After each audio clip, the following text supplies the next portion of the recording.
Just because people say an area is safe doesn't necessarily mean it is, and it certainly doesn't mean there's absolutely no crime rate.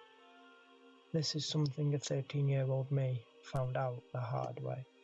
My mum and my dad used to live in a large bungalow in a rural area.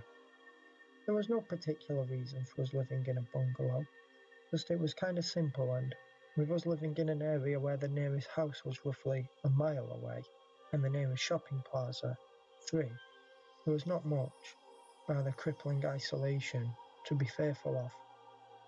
And it was kind of peaceful. We had 2 dogs, Rog and Dennis. Rog is now unfortunately dead, and Dennis has arthritis in his back legs. But at the time, they were both healthy and very giddy. On winter's night, at around 5 p.m, it was pitch black and lightly snowing. Even in northern England, snow is often a rarity. My mother and father decided to take the 2-mile walk to the nearest pub and have a few drinks. They always enjoyed the walk and figured the snow would be pleasant.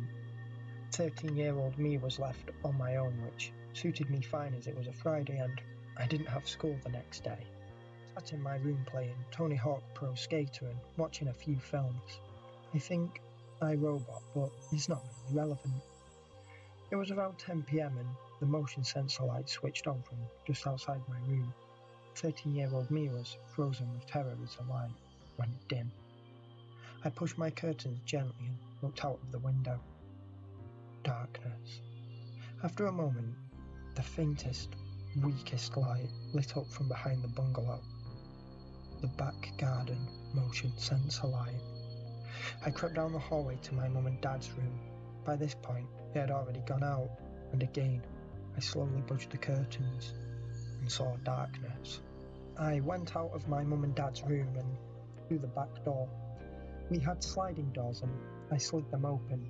My 2 dogs instantly began growling.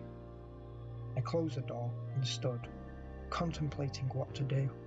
My dogs never act like this.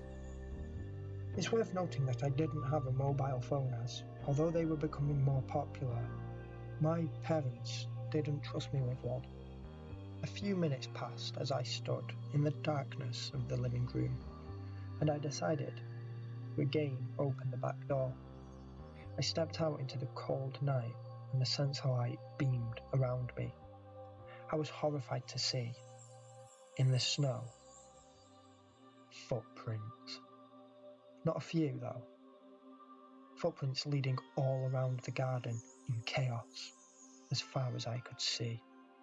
My dogs began viciously barking as I realised I'd left the front door unlocked, so that I wouldn't have to come out of my room to let my mum and dad in, who, I noticed, forgot their keys, as usual. I sprinted into the living room, slapping the door shut behind me. I ran into the hallway and to the front door. My blood ran cold as I was faced with an open door. I was about to turn and call the police from the landline when a voice from behind croaked. "Hello, Charlie." I bolted it out of the house and onto the front garden, turning the motion light on. I saw another person with a hood on, stood at the end of the garden, holding a blade at least 6 inches long. I turned and stammered as the other man, who knew my name, was stood in the doorway. He was a tall, thin, pale man with a goatee. He was wearing a beanie hat, a ski coat, and oddly, cargo shorts. He saw my fear and flashed me a huge, yellow-tinted grin and came towards me fast. I thought quick and hurled snow in his face. This clearly didn't hurt him, but it stunned him. As I ran past him, I felt something whiz past my head and hit the side of my house as I ran in and closed the doors, locked and bolted them. I didn't need to go to the back doors as they have an auto lock. And then I ran to the landline and dialed the police. A large rock came crashing through the window and my dogs were in a frenzy to get these 2 men. I shouted through the broken window that I had called the police and there was silence. After a moment, the dogs calmed down and 10 or so minutes later, the police arrived, followed by my parents. I gave my statement and my parents were very caring, but I just wasn't comfortable in the house anymore and was having nightmares. It turns out the thing that went past my head, it was one of their knives, and that really messed with me. These two guys weren't here to rob us. I mean, they could have if they really wanted.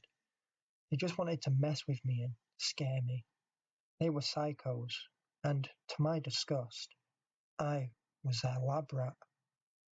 We moved out less than a year later to a more urbanized area because despite everything those two guys did, despite how much they scared me or tried to hurt me mentally and physically, the scariest part is that one of them knew me, or at least knew my name.